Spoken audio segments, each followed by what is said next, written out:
Siddipet municipal కార్యాలయం ముందు ఓ కుటుంబం ఆత్మహత్యాయత్నం చేసింది. తాము నిర్మించుకున్న ఇంటి కాంపౌండ్ గోడను అకారణంగా మున్సిపల్ అధికారులు కూల్చారు అంటూ అవమానంగా భావించి కుటుంబ సభ్యులంతా ఒంటిపై డీజిల్ పోసుకుని ఆత్మహత్యాయత్నానికి పాల్పడ్డారు. పదే పదే తమనే టార్గెట్ చేస్తూ అనేక మార్లు ఇబ్బందులకు గురి చేశారని వాపోయారు. సెట్ బ్యాక్ పేరుతో గతంలో 2 సార్లు కూల్చారని కోర్టుకు వెళ్లి స్టే తెచ్చుకున్న టౌన్ ప్లానింగ్ అధికారులు 3వసారి కూల్చి తమకు తీవ్ర నష్టం కలిగించారని కన్నీరు మున్నీరయ్యారు. వార్డు కౌన్సిలర్ ప్రోత్సాహంతోనే టౌన్ ప్లానింగ్ అధికారులు తమకు అన్యాయం చేశారని ఆవేదన వ్యక్తం చేశారు.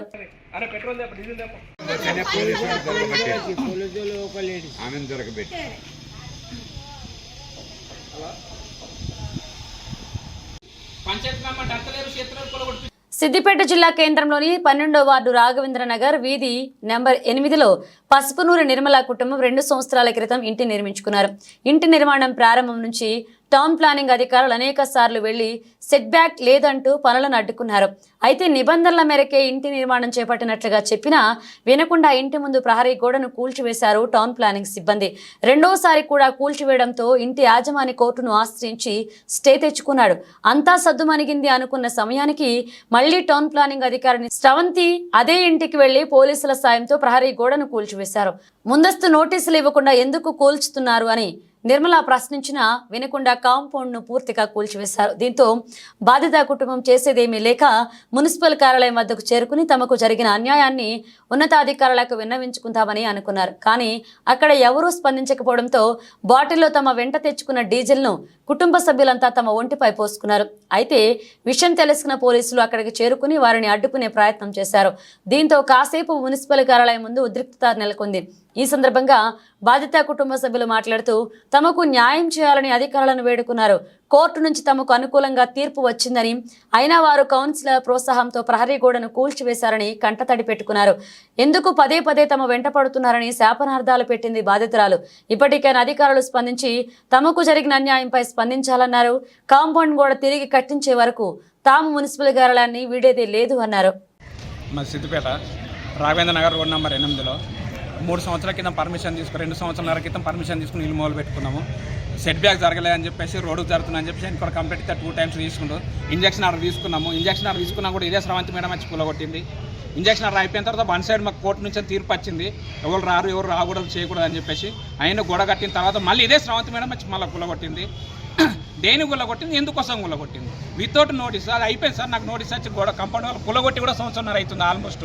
మళ్ళీ మేము కట్టుకున్నాక ఒక జస్ట్ 15 డేస్ అవుతుంది. ఈ రోజు వచ్చి without information, without notice complaint ఇచ్చింది. ఎవరు అంటే కూడా మున్సిపల్ చెప్తారు, ఫోన్ చేసిర్రు అంటారు. అంతే ఫోన్ చేస్తే మీరు గుల్లగొడతారా? నేను కూడా కంప్లైంట్ ఇస్తున్నా సార్. ఇదే ఇప్పుడే ఇస్తా. రూల్ ప్రకారము నేను కాళ్ళకుంట రోడ్ 50 ఫీట్లు సెట్ బ్యాక్ జరిగిన ఆ రోడ్డు మొత్తము నాకు కూడా ఇబ్బంది అవుతుంది సార్. మొత్తం 50 ఫీట్లు ఈ రోడ్ మొత్తం నాకు అదే విషయం ఏంటంటే 30 ఫీట్లు ఎక్కడెక్కడ అవుతుందో సిద్దిపేటలో మాస్టర్ ప్లాన్ స్టార్ట్ అయినాక ఎంత ఉందో అంతమందం 30 ఫీట్లు సెట్ బ్యాక్ ఎవరైతుందో వాళ్ళందరూ కూడా తీసేరు. నేను కూడా కంప్లైంట్ ఇస్తున్నా సార్. ఫోన్లో ఇవ్వమంటారా, రాతపూర్వకంగా ఇవ్వమంటారా, ఏ విధంగా ఇవ్వమంటారా ఆ విధంగా ఇస్తా. నేను ఒక్కరిని చేసినటువంటి నేను జరిగినని చెప్పేసి మీరు ఏ విధంగా తెచ్చి కులగొడుతుర్రో ఇది 3వసారి సార్. దాదాపు 3 లక్షల రూపాయలు మేము లాసు. దాదాపు 3 లక్షలు ఇవాళ ఎవరు ఇచ్చారు, కంప్లైంట్ ఇచ్చింది ఎవరు అని చెప్తలేరు. ఇక్కడికి వచ్చినాం సార్. ఇంతవరకు వచ్చి అడిగితే మీరు ఎవరు లేరు, అధికారులు అయితే మాకు సంబంధం లేని కింద వాళ్ళు అంటారు, పైన కొమ్మంటారు, టౌన్ ప్లానింగ్ వాళ్ళు ఎవరు లేరు, ఇదెవరు లేరు. ఇంతవరకు మేము వచ్చి 1 అవర్ అవుతుంది, పెట్రోల్ పోసుకున్నాం, అన్నీ చేసుకున్నా కూడా ఇంతవరకు ఏ ఒక్క అధికారి వచ్చి మీకు మేము న్యాయం చేస్తామని కాదు కనీసం మాట కూడా మాట్లాడతలేరు సార్. ఇది ఎంతవరకు న్యాయం? ఇది దీనికి మూల కారణం సార్ నాకు తెలిసిన కాడికి మా మీద కక్ష కట్టి కావాలనే కౌన్సిలర్ శ్రీనివాస్ యాదవ్, తెల్జీరి శ్రీనివాస్ యాదవ్, ఆమె పేరు వాళ్ళ భార్య పేరు తెల్జీరి రేఖ, భర్త తెల్జీరి శ్రీనివాస్ యాదవ్ కక్ష కట్టి కావాలనే మా మీద చేసింది సార్ ఇదంతా. దీనికి మూల కారణం కౌన్సిలర్ శ్రీనివాస్ యాదవ్.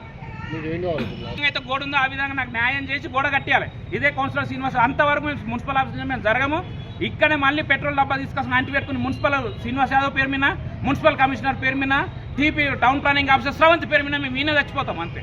అంతకుమించి మాకు కావాల్సింది ఏంటంటే 3 సార్లు భరించినాం సార్. 2 సార్లు భరించిన ఇప్పుడు భరించే ఓపిక మాకు లేదు. అదే లేదా మేము భరిస్తాం. ఇప్పుడు కూడా మేము ఓకే. నాకు 30 ఫీట్ల రోడ్డు రూల్ ప్రకారం సిద్దిపేట మొత్తం చేయరు. ఇదే మున్సిపల్ ఆఫీస్ టౌన్ ప్లానింగ్ వాళ్ళు చెయ్యరు. లేదంటే మాకు ఎక్కువ ఏం అవసరం లేదు. కాళ్ళకుంట రోడ్ నెంబర్ 8, వీధి నెంబర్ 8, రాఘవేంద్ర నగర్. అది నేను 50 ఫీట్లు సెట్ బ్యాక్ జారీ కట్టిన. నాకు కూడా 50 ఫీట్లు చేయరు ఆ రోడ్డు. అది 50 ఫీట్లు చేయరు. నాకు వేరే ఏం అవసరం లేదు, నేను ఉన్న ప్లేస్లో నాకు చేయరు. మాకు కూడా రావడానికి పోవడానికి ఇబ్బంది అవుతుంది, వాళ్ళు కూడా కట్టుకోరు. నేను కూడా గర్భపాటి కట్టినా సార్, గర్భపాటి కట్టిన 11,000 చిల్లర గర్భపాటి కట్టినా, కరెంట్ బిల్లు కడుతున్నాం, నల్ల బిల్లు కడుతున్నాం సార్, ఇంకా నల్ల బిల్లు కూడా కడుతున్నాము. ఏ విధంగా కూడా కొట్టిరో వాళ్ళది కూడా అదే విధంగా చెయ్యరు, అంతే. అంతకుమించి ఏం లేదు సార్, ఏ విధంగా చెయ్యండి మీరే.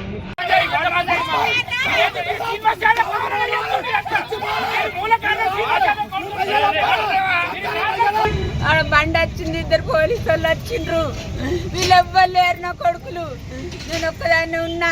అయ్యో ఏందమ్మా ఇది 3ఓసారి ఆయా మళ్ళీ ఇట్లా చేయబడుతుంది అని అంటే ఆయన మమ్మల్ని పక్కకు నూకింది, ఇక మమ్మల్ని దొరకబట్టింది, ఇక అలుగులో కొట్టిండ్రు, మమ్మల్ని దొరకబట్టింది పోలీస్ సమస్య, ఇక అంత అలుగులో కొట్టిపోయిండ్రు. రెండోసారి నేనే లాస్ట్ టైం మూడోసారి